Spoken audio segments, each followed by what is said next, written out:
Aê, Tuga, devolve nosso ouro. Pro, em Confidência Mineira, manda braba. Tá ligado que Portugal violentou o Brasil por causa de ouro, né? Os caras saíam daqui com ouro enfiado até o talo em navios roubados pra Portugal. Levados para Portugal. Os vacilão de lá se acostumaram a viver como um rei portando os kits e ostentando a vida louca por causa do nosso ouro. Só que ouro não dá em árvore, bebê. Quando a extração diminuiu porque já não tinha mais de onde tirar ouro, tá ligado? Os portugueses lá inventaram um monte de imposto absurdo para continuar recebendo as mesmas quantias de ouro que recebiam no começo da extração. Uma galera aqui do Brasil reclamou, juntou mais gente e respondeu para Portugal: vai se fuder. Lógico que a coroa portuguesa respondeu putaça da vida. Cê tá falando assim com quem? Aí, com medo de levar um pau-brasil, a burguesia voltou atrás. Apenas um cara teve peito suficiente para assumir o seu BO, mas sobrou para ele, porque a coroa portuguesa pediu a cabeça dele, literalmente, colocando já um fim na movimentação que existia e mostrando que naquele momento quem manda no Brasil é Portugal. Safados! Conta melhor essa história aí, pro. É já! Salve, salve, meus queridos, minhas queridas, professor Lelo na sala com um caldeirão de informações para alimentar o nosso apetite por conhecimento. Esse canal é o Caldeira da História, o seu informativo educacional sobre os piores e os melhores casos da história da humanidade. No menu de hoje, a Conjuração Mineira de 1789. Essa receita aqui até parece Copa do Mundo de tanto país que tem envolvido, mas que no final é um rolê bem fácil de entender. Se liga só. Primeiro de tudo, a gente tem que se ligar que é Brasil colônia. Portugal manda na gente. Então qualquer criaca que acontece lá, sobra pra nós também, moleque. Essa história fica ruim pra nós porque Portugal tava passando por uns perrengues nervosos. Os caras perderam colônias lá na Ásia, perderam pontos fixos de comércio lá, perderam rotas de comércio e os caras perderam até rei. Sem rei, eles perdem até o império, perderam o seu país, tá ligado? Meio que Portugal foi colonizado por outro país europeu por um pouquinho de tempo. Receba! Manja o nome União Ibérica, foi o Império Espanhol controlando lá o pastelzinho de Belém. E para sair dessa nhaca, o reino iniciou uma política de fortalecimento econômico e nacional. O frente desse movimento foi esse cara aqui, ó, Dom João IV, da dinastia Bragança, que em 1640 foi aclamado rei do bolinho de bacalhau e já logo chegou com os dois pés no peito. Em 1642, o cara criou o Conselho Ultramarino, que era o órgão máximo da administração portuguesa aqui no Brasil e servia para encher o saco de quem não era português. Por quê? Padronizava, centralizava e fiscalizava toda a política de extração aqui na colônia. Isso rolou porque tinha um montão de gente invadindo os territórios que Portugal já tinha invadido primeiro, tá ligado? E eles não queriam dividir o bolo. Então o Dom João IV, o Pacífico, mandou papo reto. Acabou! Ninguém mais mexe nas minhas colônias. E pra quem não obedecer, é guerra. Ora, pois. Ah, pronto, sobrou pra nós. Se liga que Portugal tava no apetite pra ficar grandão de novo, então não deixou ninguém aproveitar nada dessas colônias enquanto extraía o máximo que podia delas, tá ligado? Inclusive o Brasil. Aqui o que não faltou foi lei em cima de lei, impostos em cima de impostos. E foi esse tipo de administração política e financeira, conhecida como fase do recrudescimento de Portugal, que deixou o povo daqui, a elite daqui do Brasilzão, de meu Deus, putaça da vida, o suficiente para botar fogo no parquinho e chamar a metrópole bacalhau pra treta. Teve mais gente que não gostou do que Portugal estava fazendo aqui no Brasil e resolveu engrossar o caldo. Se liga no mapa. Revolta dos Emboabas em 1707, lá em Minas Gerais também, a revolta dos Beckman em 1684 no Maranhão e a revolta dos Alfaiates na Bahia. Algumas dessas eram chamadas de nativistas, porque elas lutavam contra monopólio e impostos. Outras eram chamadas de separatistas. Aí já tem também o iluminismo que vinha lá da Europa e é mais um ingrediente para compor a receita do caos monárquico. Os caras queriam secar o Brasil, pro? Sim, amores da minha vida pedagógica, e eles não pararam por aí. Em 1649, Dom João IV criou a Companhia Geral de Comércio do Brasil, que tinha alguns objetivos, tipo, entre eles, proteger o monopólio da colônia, estilo pau-brasil, açúcar, tabaco, sal. O que saía daqui tinha que necessariamente ir para Portugal. Outro objetivo, proteger a frota mercante, saca? E ainda servia também para expulsar os holandeses que colaram aqui no Brasil atrás de açúcar. Para Portugal ficar forte de novo, os caras vão espremer a gente até o osso. Isso cria um problema interno, porque a nobreza da terra, a elite financeira que nascia na terra da cachaça, queria esses valores nos seus bolsos. E Portugal, que parecia uma criança mimada, não queria dividir nada e ficava com tudo, ou quase tudo. Percebeu então que existe uma tensão entre a nobreza da terra aqui do Brasil, proprietários de terra, latifundiários, essa galera aí, contra a coroa de Portugal. Tipo, não foi esses caras que implantaram os parasitas aqui para prosperar a colônia? Prosperar pra quem, né? Agora os caras estão querendo sugar tudo que tem de valor aqui no Brasil, deixando geral abandonado e puto. É questão de tempo pra esse caldeirão explodir. E o que professor Lelo tá querendo dizer com isso é que membros da elite financeira, como proprietários de terra, militares e membros da igreja, estão começando a achar de fato que o problema é mesmo quê? Portugal, moleque! Do nada os parasitas encanaram com Portugal, pro? Nada! Os barões, fidalgos, proprietários de terra sacaram que o Brasil estava sendo uma dispensa de Portugal já tinha um tempo. Também, galerinha, o que não faltava aqui era órgão de controle. Se liga só, a gente viu lá o Conselho Ultramarino de 1642, logo em seguida a Companhia Geral de Comércio do Brasil de 1649. E a coisa piora ainda mais quando no século XVIII, a terra do queijo, na época Capitania de Minas Gerais, foi descoberto ouro, moleque. Metade da colônia meteu marcha para a capitania. O que você acha que aconteceu? A coroa portuguesa voou no pescoço da extração. E esse cara aqui, Dom Pedro II, lá de Portugal, não Dom Pedro II aqui do Brasil, criou mais um órgão de controle. Olha só que legal, ele criou a Intendência das Minas de 1702. Aí a burguesia ficou maluca. Foi lá na capitania de Minas Gerais que começou aquela loucura danada pelo ouro. E ninguém queria dividir o que encontrava. É lógico, a coroa portuguesa puxava de um lado, os caras tentavam manobrar do outro. Rolava contrabando e a galera escondia ouro de tudo quanto é forma possível. Eles escondiam pepitas na carteira da prisão. Devia valer a pena de alguma forma, tá ligado? Também escondiam ouro em pó nos cabelos, debaixo das unhas, na costura das roupas, tudo para burlar o sistema que Portugal estava tentando criar para controlar essa extração. E uma expressão que surgiu nessa época foi o santo do pau oco. Por quê, professor? Porque na colônia a galera contrabandeava ouro escondido até o talo no interior dessas imagens de santo aqui. Agora você imagina, numa colônia cristã, o tanto de milha que esses santos acumulavam, tá ligado?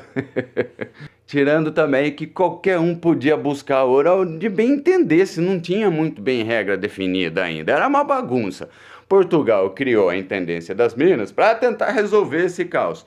A ideia era mapear a colônia e distribuir em lotes, chamados datas. Mas, professor, ainda dá para contrabandear, hein? Ah, é? Confia! Além de controlar quem vai buscar o que e aonde, Portugal ainda vai ficar com 20% do que geral encontra pra frente. Agora toca ter que pagar esse quinto dos infernos. Sim, porque 20% é um quinto e nasce a lei do quinto, que ninguém queria pagar. Então não foi do Neda que a elite financeira aqui se emputeceu com Portugal. Esse caldeirão que estava quente começou a ferver quando as casas de fundição que já existiam na colônia foram levadas para Portugal. Professor, qual que é o problema? Galerinha, agora todo o ouro que circula na colônia tem que ser quintado. Tem que tirar o quinto, transformar em barra de ouro e receber o selo real. Ó, se liga nessa imagem aqui. Esse ouro é o que está legalizado para comércio na colônia. Professor, se eu não quiser colocar em barra de ouro, transformar em barra de ouro. Pessoal, quem era encontrado com ouro sem ser em barra e sem conseguir provar que estava indo para casa de fundição, levava uma lapada do cão e ainda tinha o seu ouro confiscado.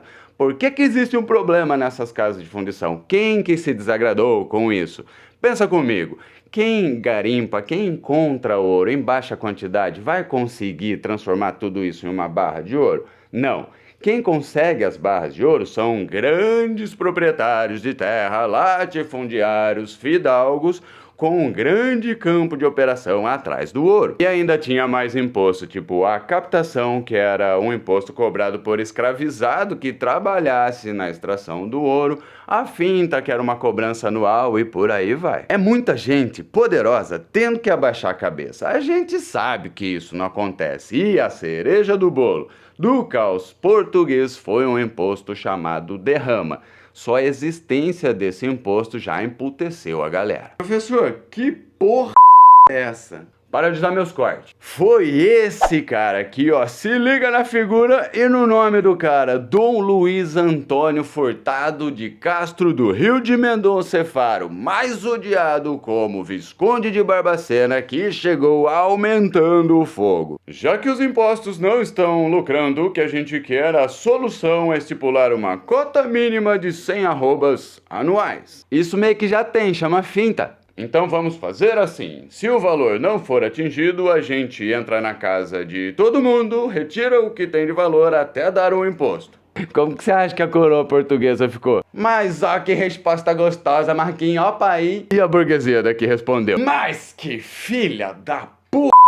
Pro, se revoltaram por causa de imposto? Ah, mano, imagina só, a coroa portuguesa mandando os caras entrar na casa de geral, tirando qualquer coisa que tem de valor, saca?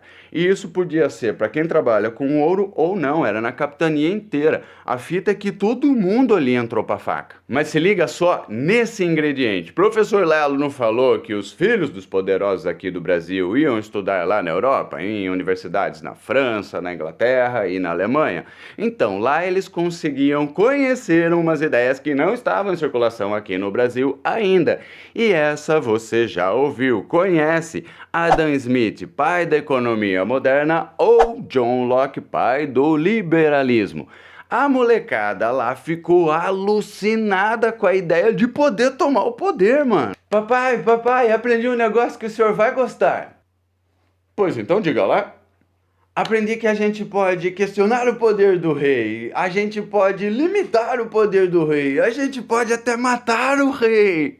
Ah, isso parece só mais uma chance deles nos enfiarem a porrada. Papai, deu certo lá nos Estados Unidos, tem uma galera na França que tá fazendo barulho. É um combate ao absolutismo monárquico que pode nos levar a uma república, a uma constituição, liberdade, fraternidade e igualdade. Pois bem, gostei.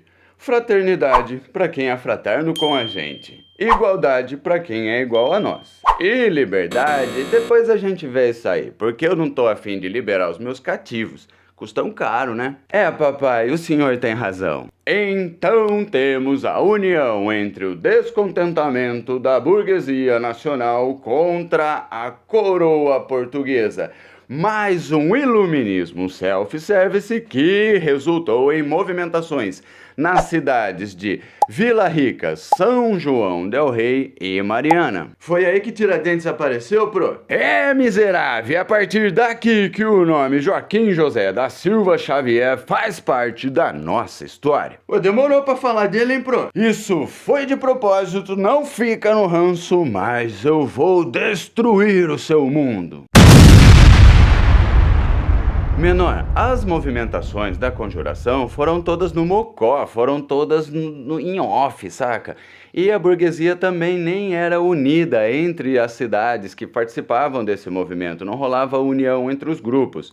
Eles nem tinham um representante, um cara que fosse o frente e que puxasse o bonde dos conjurados. Joaquim José da Silva Xavier, o Tiradentes, ele não foi o frente, ele não foi o cara, ele só foi mais um dos articuladores que estava presente no bonde, saca? O que podemos falar de Tiradentes é que ele foi um ótimo propagandista, foi ele que mais andou de um lado pro outro entre as cidades de São João del Rei, Vila Rica e Mariana, chamando geral pro bonde, mostrando insatisfação contra o governo da coroa portuguesa. Tu acha o quê? Que no meio da elite local, composta por militares de alta patente, proprietários rurais, magistrados, membros da igreja, comerciantes e pessoas letradas, um alferes ia chamar tanta atenção assim? Tá, mas vamos lá, nessas reuniões burguesas conspiratórias realizadas em locais privados, os caras ficavam discutindo política e administração para a capitania de Minas Gerais após a separação de Portugal.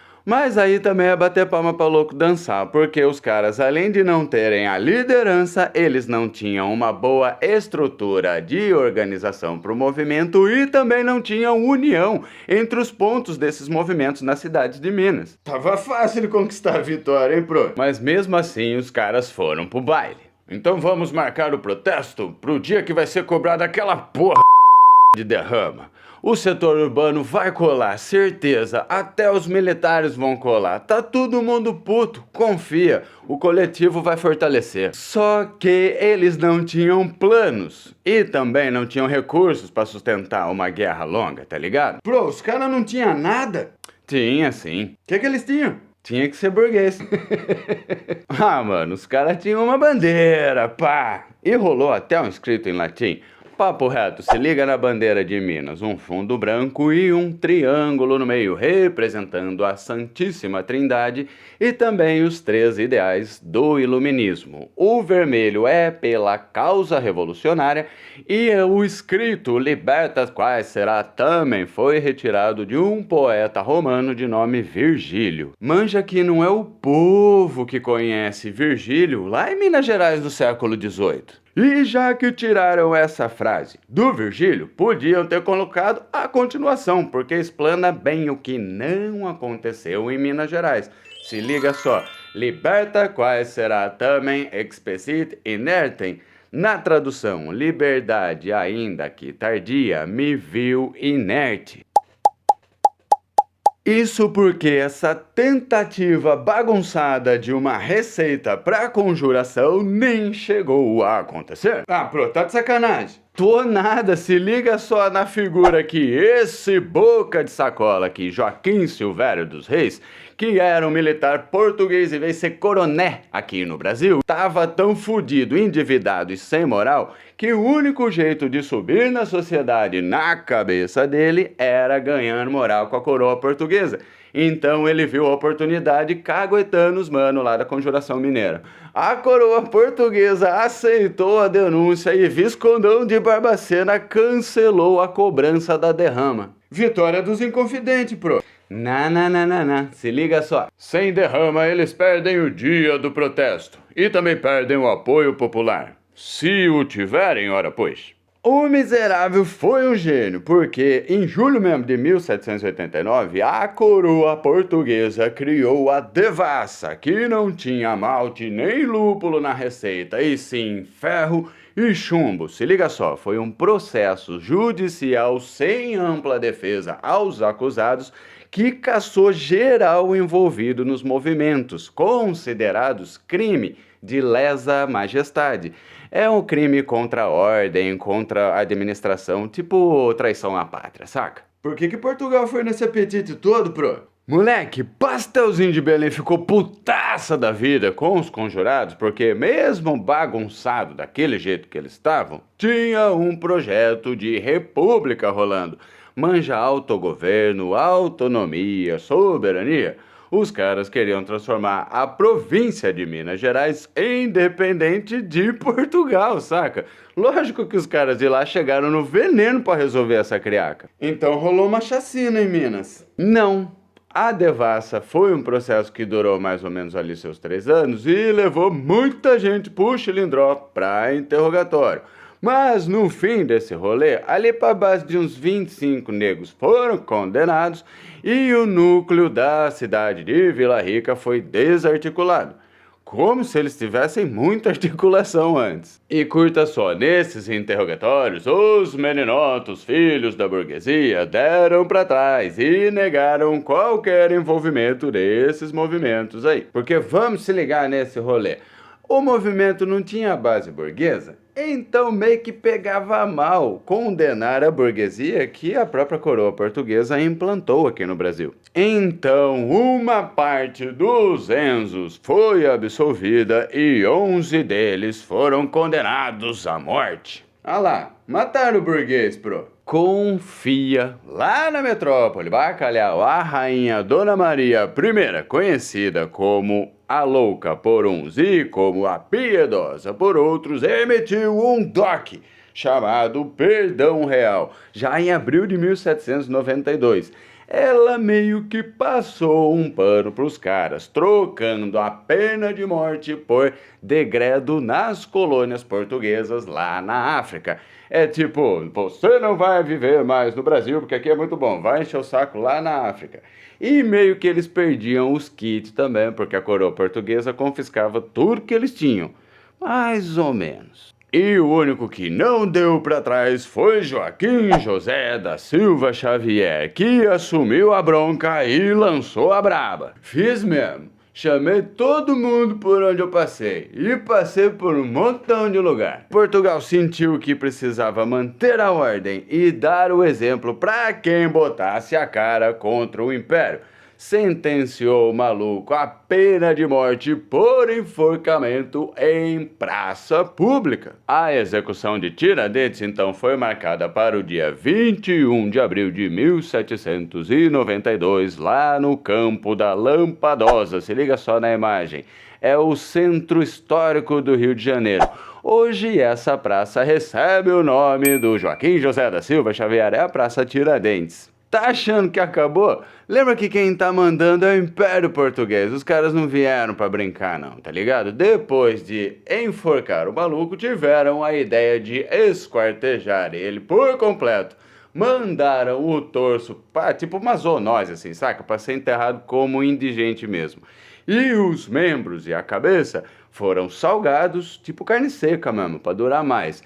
E foram espalhados pelo Caminho Novo. São as estradas que levavam a Minas Gerais e as estradas que o Tiradentes usou para chamar mais gente pro bonde, tá ligado? Para fazer a propaganda da Conjuração Mineira. Por que só Tiradentes se deu mal? A fita é que ele foi o único que sustentou o envolvimento no rolê todo. Então, isso chamou a atenção da coroa portuguesa. Mas tem gente que defende a ideia de que ele só se deu mal porque ele era o menos influente de toda aquela galera que estava envolvida na Conjuração Mineira.